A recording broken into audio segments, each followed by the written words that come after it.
葡萄牙當代藝術巨匠海倫娜·阿爾梅達亞洲首個大型回顧展於澳門藝術博物館正式揭幕。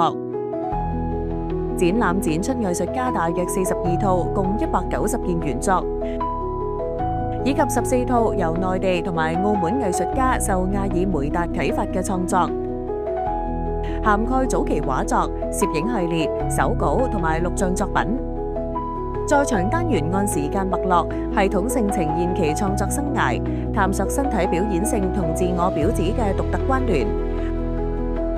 回響單元匯集內地同澳門6位藝術家嘅14套啟發創作，展現其至今仍然回盪不息嘅藝術力量。呢場藝術盛宴為中葡文化交流再添亮色，免費向市民開放，展期至4月26號。